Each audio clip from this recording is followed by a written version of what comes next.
Voilà, les pilotes de la catégorie Rotax Max Senior qui sont regroupés dans l'après-grille sous les ordres de la direction de course pour une procédure de départ, je vous le rappelle, différente de ce qu'on a connu jusqu'à présent, puisque vu le retard enregistré suite à cette interruption, eh bien on va partir directement de l'après-grille pour les tours de chauffe. Donc directement au départ de l'après-grille, il n'y aura pas de parade de pilote pour cette dernière course de l'après-midi.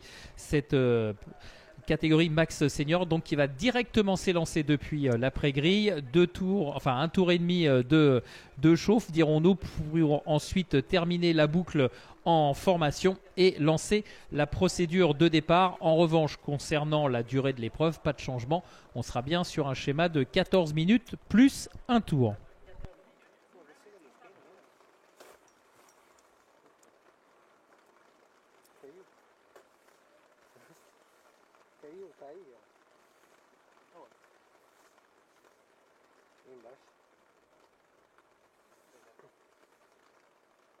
Está atento. Eu estou com os pés vermelhos.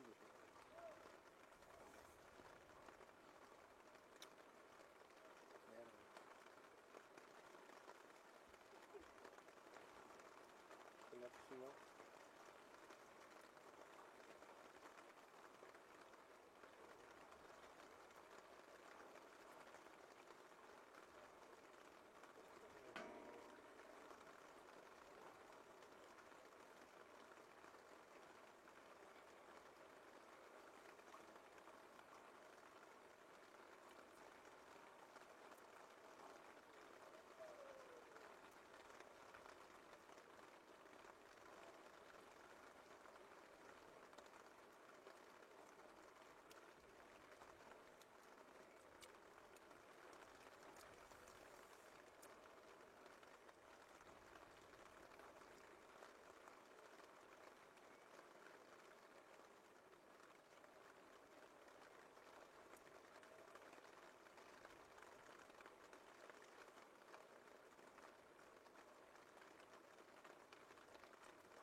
Quer dizer, agora está muito.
Voilà, on est parti dans cette dernière finale de la journée de la catégorie Rotax Max Senior avec cette grille de départ depuis laquelle Aloïs Girardet, le 490, s'élancera en pole position avec à ses côtés Steven Servant, le 570. Derrière eux, on retrouvera Mathis Parlant, le 503 et Mehdi Lassoued, le 402. Troisième ligne pour Oscar Gouchot, le 598 et Tom Langlois, le 455.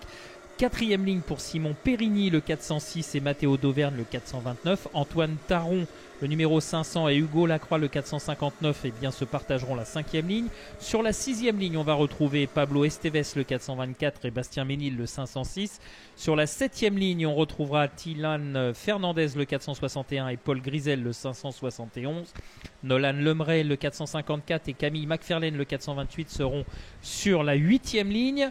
Maxime Gelé, le 434, est rejoint par Nathan Nambeau sur la 9e ligne. Nathan Nambeau qui porte le 418. Tom Vaux, le 421, et Clément Outran, le 593, s'élanceront depuis la 10e ligne. Juste derrière eux, on retrouvera Alexis Torkson, le 457, et Kylian Tarnier, le 408. 12e ligne pour Vivien Guyonnet, le 413, et Titouan Auchet, le 505.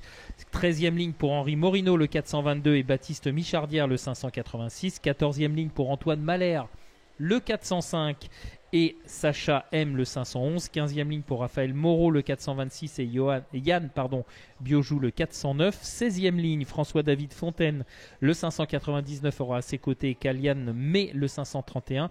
Sur l'avant-dernière ligne, c'est-à-dire la 17e ligne de cette grille de départ, on retrouvera Arthur Gilbert, le 458, et Louis Comines, le 497.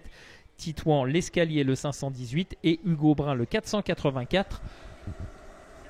Fermeront la marche de cette finale de la catégorie Rotax Max Senior. Voilà les pilotes qui sont maintenant en train de reformer cette dite grille de départ. On a formé les deux colonnes, voilà les lignes qui se reconstituent au fur et à mesure où on avance en direction du dernier virage.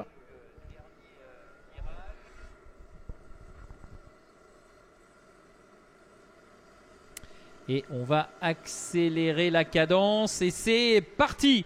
Et c'est parti, et bien parti pour Aloïs Girardet, le 490, le poneman, qui plonge en tête dans la parabolique. Attention, on va essayer d'aller à l'extérieur. Oula, il y a des pilotes là qui se sont un petit peu ratés en montant sur le vibreur et qui ont été obligés d'élargir la trajectoire. Ça fait quelques mouvements dans le peloton. Et derrière Aloïs Girardet, eh bien c'est Mehdi Lasoued, le 402, qui a pris un très bon départ depuis la deuxième ligne, puisqu'il se retrouve en deuxième position. Attaque. Oula, attention, là il y a eu un peu de grabuge dans le peloton, mais tout le monde semble être reparti. En tout cas, c'est chaud là dans ces premiers tours. On cherche à se frayer un chemin. Pour l'instant, Aloïs Girardet semble en contrôle, oui et non, puisque c'est Mehdi Lasoued, voilà, qui s'est installé aux commandes en prenant le meilleur départ et en arrivant à ravir la pole position, enfin ou tout du moins la position de pointe maintenant à Aloïs Girardet. Et donc Mehdi Lasoued qui va boucler ce premier tour en tête avec en troisième position bien le 429, à savoir Matteo d'Auvergne. Matteo d'Auvergne donc qui est en troisième position. C'est effectivement un départ un petit peu surprenant et chaotique pour les pilotes qui composaient les avant-postes de cette grille de départ. Et Mehdi Lasoued là qui est en train de creuser l'écart. On va voir s'il est en mesure de s'échapper. Oula, il y a les vibreurs là qui sont pris de façon assez intempestive. Attention, on l'a vu tout à l'heure au départ, des pilotes qui ont fait la même manœuvre et qui ont été un petit peu déstabilisés et obligés d'écarter la trajectoire. Donc là, quand on est seul aux avant-postes, ça peut encore passer, mais dans le peloton, ça peut laisser la porte ouverte à des concurrents directs. Allez, nouveau retour sur la ligne de chronométrage pour Mehdi Lasoued qui est bien parti là dans cette finale. Derrière, on a Matteo d'Auvergne qui a pris le meilleur sur Mathis Parlant, mais qui va se faire contrer, me semble-t-il, au freinage. Oula, oui, il est parti au large là. Le numéro 503, Mathis Parlant, là qui s'est totalement raté à l'entrée de la parabolique et qui a été obligé d'aller au large. Et je me demande même si c'est pas lui là qui est en train de sortir de son karting après cette incursion dans le bac à gravier. Ouais, il a peut-être été un petit peu surpris d'une manœuvre d'un pilote qui s'est glissé à l'intérieur. Il a été obligé d'élargir et là il n'a pas été en mesure de récupérer son kart. Il a été terminé sa course dans le bac à gravier. Pendant ce temps-là, lui, il maîtrise ce début de course de main de maître. C'est Mehdi Lasoued, le 402 là qui est vraiment parti sur un autre rythme et qui se fait un malin plaisir d'escalader les vibreurs. Et il passe, il avait un peu plus d'une seconde, 198 d'avance. Et l'écart qui s'est un petit peu réduit là sous la houlette de Mathieu d'Auvergne Mathéo d'Auvergne qui semble accélérer un petit peu la cadence et qui va, semble-t-il, se lancer à la poursuite du leader, emmenant dans son sillage Tom Langlois. Un peu plus loin, on retrouve Aloïs Girardet, l'auteur de la pole position, ou en tout cas le pilote qui s'est lancé depuis la pole position. Allez, Mehdi Lassuède toujours au contact avec derrière Mathéo d'Auvergne et Tom Langlois. Et Aloïs Girardet en 4e position. Oh, attention, là ça se frictionne là entre les deux poursuivants de Mehdi Lassuède, et c'est Tom Langlois qui a pris le meilleur sur Mathéo d'Auvergne. Mathéo d'Auvergne qui a failli perdre le contrôle de son kart, mais qui s'est rattrapé in extremis, et ce qui a permis à Tom Langlois de prendre le meilleur. Désormais Tom Langlois en 2e position, Mathéo d'Auvergne 3e et Aloïs Girardet en 4e position, qui a creusé l'écart sur ses poursuivants directs que sont Bastien Ménil et le numéro 598 Oscar Gouchot. En tout cas, ça nous préfigure, je pense, une fin de course un petit peu mouvementée, d'autant que Tom Langlois est en train de revenir à vitesse grand V sur Mehdi Lassuède qui semble-t-il, ou alors où il a fait une petite erreur, parce que tout à l'heure il avait, quoique non, parce qu'il avait eu un peu plus d'une, il a du mal là, il a du mal dans les virages, Mehdi Lassuède. Il y a dû y avoir un problème parce que il est vraiment en grande difficulté là, et Tom Langlois qui cherche l'ouverture. Alors est-ce que à force d'escalader les vibreurs, il n'y a pas une fragilité sur son kart? Mais là il a du mal à ressortir des virages, et d'ailleurs Tom Langlois en a profité. Mehdi Lassuède désormais 2e. On avait l'impression qu'il était en difficulté dans les virages à gauche notamment, Mehdi Lassuède. Alors est-ce que c'est juste une illusion pour nous? Mais en tout cas, ça semblait être un peu plus compliqué, et Tom Langlois, en l'espace de 2 tours, a bouché plus d'une seconde d'écart sur le leader. Et on voit derrière Mathéo d'Auvergne qui lui aussi se fait très pressant sur Mehdi Lassuède pour le gain de la 2e position, alors que derrière Aloïs Girardet est un petit peu décroché en solitaire 4e. Alors on va voir ce virage à gauche là, si c'est toujours, c'est vraiment compliqué pour Mehdi Lassuède, qui a du mal à conserver la trajectoire, à tel point que Mathéo d'Auvergne s'empare de la 2e position. Voilà, Mathéo d'Auvergne 2e, Mehdi Lassuède 3e, et Aloïs Girardet qui est donc désormais 4e. Normalement derrière on a Bastien Ménil et Oscar Gouchot. On va surveiller ça sur le prochain passage sur la ligne de chronométrage pour voir si on est bien dans le vrai. Voilà d'Auvergne qui est passé, et c'est Gouchot qui est passé devant Bastien Ménil. Voilà, c'est ce qui me semblait, mais on en a eu la confirmation sur la ligne de chronométrage. Allez, Tom Langlois toujours aux commandes, avec un petit écart maintenant constitué sur Mathéo d'Auvergne et Mehdi Lassuède. Mehdi Lassuède qui a du mal pour s'accrocher au rythme de Mathéo d'Auvergne. Il a perdu quelques précieux mètres pour rester dans l'aspiration, dans la rectiligne, Mehdi Lassuède, et malheureusement ça risque peut-être de se compliquer là pour le pilote du kart numéro 402. On va voir si Aloïs Girardet est en mesure de revenir. Gouchot, lui, est en 5e position, me semble-t-il. Et les écarts qui commencent à se creuser sur les pilotes de tête. Voilà, des écarts équidistants quasiment. Alors que derrière, là, voilà, le 598, c'est Oscar Gouchot et Bastien Ménil. On est vraiment roue dans roue, et on ne se lâche pas, et on ne se fait pas de cadeau pour le gain de cette 5e position. Gouchot qui, pour l'instant, résiste à Ménil. On verra si ça sera toujours le cas d'ici à la fin de la course. On a déjà parcouru on va dire quasiment les 2 tiers hein, de cette épreuve, au moins dans le temps réglementaire. Il reste un tout petit peu plus de 5 minutes.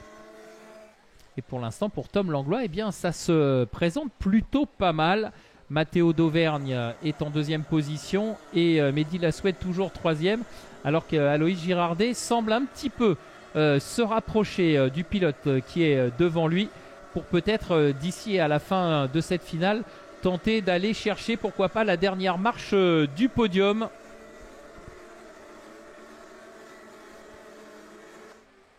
Ça va pas être simple malgré tout, et c'est passé tiens pour Girardet sur Ménil. Là on ne se fait pas de cadeau. Bastien Ménil qui tente de reprendre le meilleur, et c'est fait.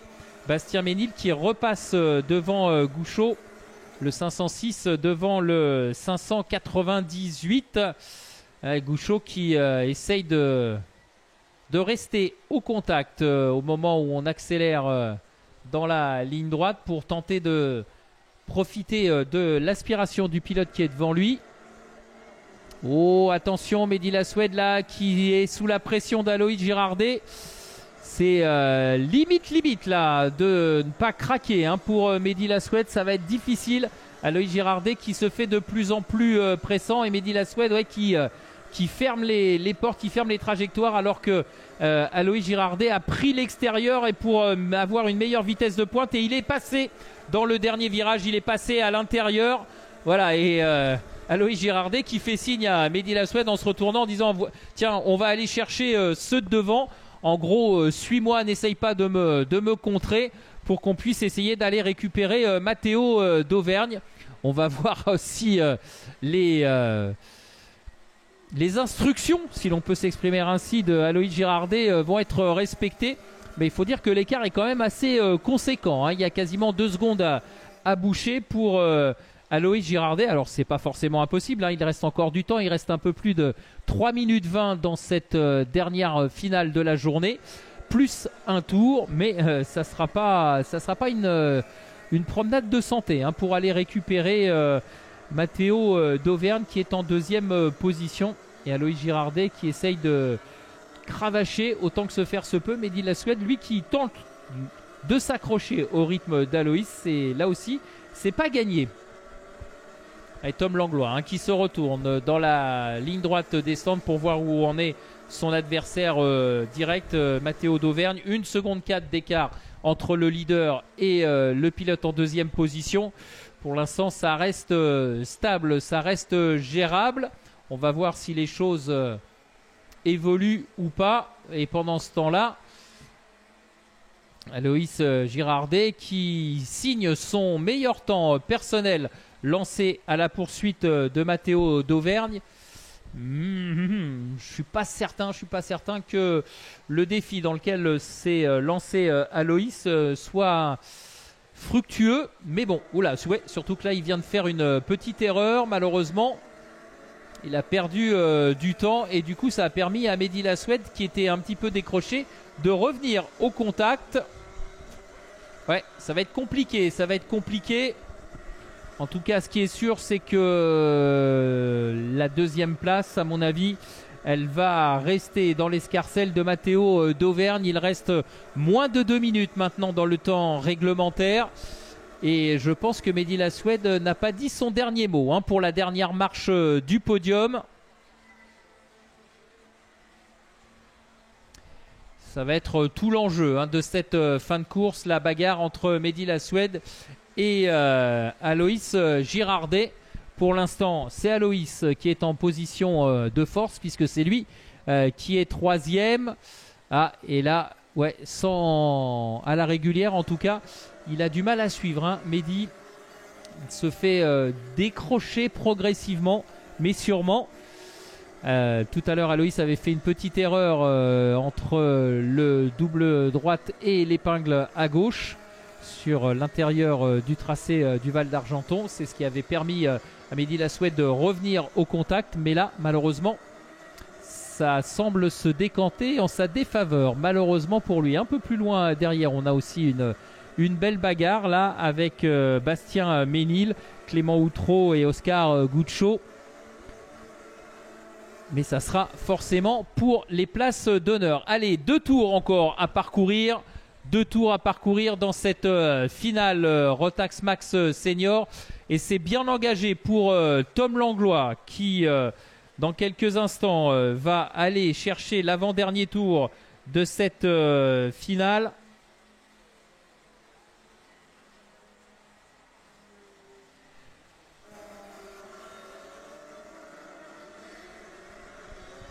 Allez, il y a un pilote là malheureusement qui est parti à la faute. Heureusement, c'est pas trop problématique. Allez, Tom Langlois, voilà, qui repasse devant nous avec Matteo d'Auvergne en deuxième position. Aloïs Girardet, troisième. Je pense qu'on se dirige vers cette physionomie et ce résultat, pardon. Et on est dans le dernier tour. Voilà, dernier tour pour Tom Langlois. Matteo d'Auvergne qui passe à son tour et Aloïs Girardet qui se retourne et qui a vu que eh bien, pour la troisième place, c'est bon. Mehdi Lasoued avait lâché prise. Il va pouvoir certainement aller chercher cette troisième marche du podium. Aloïs Girardet. Pendant ce temps-là, Tom Langlois s'engage pour la dernière fois dans la ligne droite du circuit du Val d'Argenton. Voilà, c'est réglé. Matteo d'Auvergne un tout petit peu plus loin derrière. Et encore une fois, Aloïs Girardet en troisième position, désormais solitaire troisième. Un peu plus loin, on a Mehdi Lasoued et toujours l'affrontement, là cette fois un petit peu décanté entre Bastien Ménil, Clément Outreau et Oscar Goucho. Alors, qui va terminer au devant de ce groupe de chasse? Il me semble que ce sera Bastien Ménil. Voilà. Allez, le leader qui en termine, Tom Langlois, c'est fait. Victoire pour Tom Langlois devant Matteo d'Auvergne et Aloïs Girardet. Voilà, troisième. Mehdi Lasoued termine quatrième et c'est bien Bastien Ménil qui complète le top 5. Voilà donc pour cette finale de la catégorie Rotax Max Senior. On va se retrouver très vite pour les cérémonies protocolaires donc, qui vont se dérouler au pied de la tribune principale du circuit du Val d'Argenton. On se retrouve tout de suite après cette finale pour les remises protocolaires.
Voilà, c'est sur ces images des highlights de cette dernière finale que l'on va se quitter. On remercie l'ensemble des commissaires de piste, l'ensemble de la réalisation de cette production, de nous avoir permis de suivre ce premier rendez-vous de la NSK 2025 ici au Val d'Argentan. Le prochain rendez-vous, c'est dans à peine 15 jours, puisque ça sera le week-end du 1er juin. On sera du côté de Toulouse sur le circuit de Muret pour le deuxième rendez-vous de cette saison NSK 2025. On vous souhaite une excellente fin de journée et à très bientôt sur le signal live de cette NSK 2025.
Besoin d'énergie pour gagner de nouveaux défis? Commencez par un bon sommeil. Avec un excellent matelas, des oreillers et bien plus encore. Pour être en forme tout au long de la journée. Pour être détendu et apaisé. Et, découvrir toutes vos qualités.